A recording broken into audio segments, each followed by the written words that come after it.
যে মানুষটা আমার সাথে ভীষণ অন্যায় করেছিল, পুরো পৃথিবীর কাছে সে একজন চমৎকার মানুষ।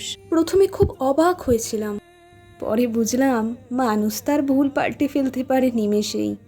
মহাকালের মঞ্চে ওই মানুষটা যখন ভালো মানুষের অ্যাওয়ার্ড হাতে নিয়ে বিজয়ীর হাসি হাসে, আমার ভেতরটা তখন নিঃসীম পরাজয় কুঁকড়ে যায়। আমি চিৎকার করে বলতে দিই, মানুষটা ভালো না। পৃথিবীর হাততালির শব্দে আমার চিৎকারটা স্তব্ধ হয়ে যায়। আমি জানলাম পৃথিবীটা একটা পপুলারিটি কন্টেস্ট। এখানে ভীষণ অন্যায় করেও হাততালি পাওয়া যায়, প্রচণ্ড ভালো হয়েও নরকের খাতায় নাম লেখাতে হয়। আমি জানলাম মানুষ কেন অভিনয় করে, কেন মুখোশ পরে থাকে, কেন এক মুহূর্তের জন্য নিজের সত্যিকারের সত্তাকে সামনে আনে না।